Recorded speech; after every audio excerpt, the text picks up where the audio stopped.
Everybody, welcome to the Monday edition of The Scene. What a weekend, and it continues to be hot.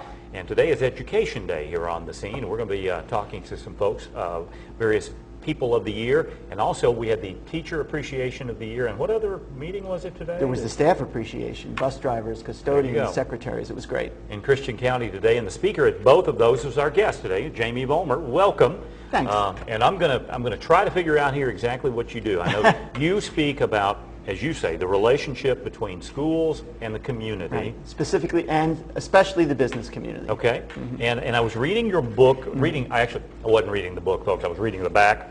But something here that struck me, and you can either talk about this or go to something else, about the fact that maybe our schools aren't set up these days to be what they need to be. They're set up for another time. Yeah. Well, think about it. I mean, it's presumptuous to say I know what Christian County's like. First of all, I grew up in a big eastern city. I've lived in a small agricultural community for 25 years in Iowa. But let me go out on a limb and say that back in the day, right, certainly any time back past 1980, what you basically had was an economy that needed a small handful of thinkers and a big slug of doers. I mean, I joked this morning with the teachers. Because we were building things. Yes, that's exactly right. Gotcha. And you had a hierarchy where the managers were at the top and the workers were at the bottom. And as I started to say, I joked this morning with the teachers that I get out of high school in 1967. I know I don't look at things. No. And I got a job right out of high school. I didn't go to college. And I got a job in a factory. And at the end of the first week of my gainful employment as a grown-up, I went to my shop foreman. I said, you know, Jim, I've been thinking of how we could do things different here because I thought I saw a way to improve the assembly line. I bet he really looked forward to hearing you. He loved that. Basically, he said, as a kid, nobody told you were paid to think. Right. Well, if you go back and look, in that year, in the late 60s, through the 70s, even into the early 80s, you had a small handful of thinkers and a big slug of doers. And the school system was specifically designed, that's what you referred to, and that's what your folks need to understand. The schools that they have in their heads, the school that they went to, was specifically designed to do one thing with a vengeance: select and sort kids into those two groups, thinkers and doers. So, you might make the argument that that was never really all that nice or even moral. But it was practical. Right on the nose. It was totally practical. That's what we needed. And so we put up with it. We put up with kids being horribly bored. We put up with unbelievable dropout rates. Didn't matter. A fellow said to me a long time ago, he said, you know, we have the lowest dropout rate we've ever had right now, and that is true here as well, and the highest dropout problem, because there used to be a place for the dropouts to drop in. Well, they're all gone. The factories? Yeah, the mills, the shops, they've all been sent someplace else.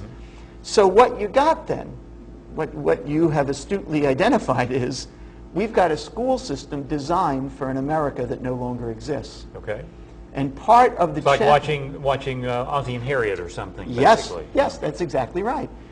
Part of the challenge that your superintendent, Mr. Link, faces, as so many of his peers across the country, is taking that model, which has existed, and people could argue very successfully, for 150 years, and changing it into a new model.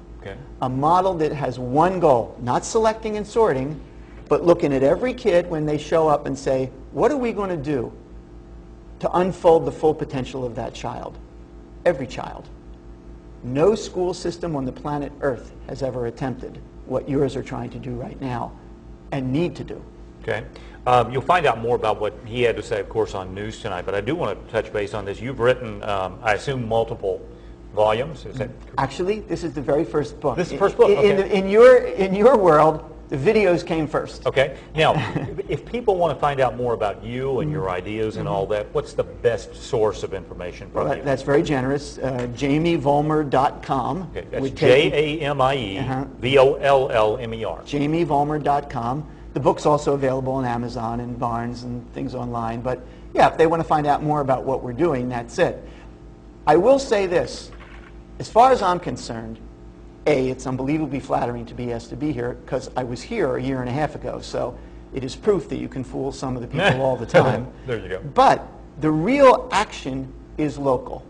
And your school district and your Chamber of Commerce and your Work and Education Coalition, they're all coming together to build this business education partnership.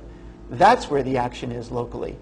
And what I just said to a group of business leaders is, I know they can get frustrated. The pace of change seems too slow sometimes. We're not getting the workers that we need. But unless they partner in the unfoldment of the human capital here in Christian County, they're never going to get what they need. So I'm flattered if anybody would want to come to jamievollmer.com. Obviously, I'm proud of the book. But really, here's the action, to get involved at the local level. And I have to ask this, and we've got about 50 seconds left. It says on here, contains the blueberry story. Yeah. That's got to be something interesting. What's the blueberry story in a nutshell? The fact of the matter is that although I've been working for 20 years, I wrote a 500-word story for a publication called Ed Week 8 years ago, which has been republished hundreds of times around the world. And it tells the story of the day that I went from being a big shot business guy who thought he knew how the school should run to where a teacher stood up. I ran an ice cream company. We made blueberry ice cream that People magazine picked as the best ice cream in America. Okay. When a teacher stood up and say, when you get bad blueberries, you send them back. We can never do that. There you go, folks. Jamie Vollmer. It's JamieVollmer.com. You can check out the book, Schools Cannot Do It Alone. Thank you for being in our area and for your input. And we will be back. Weather's next.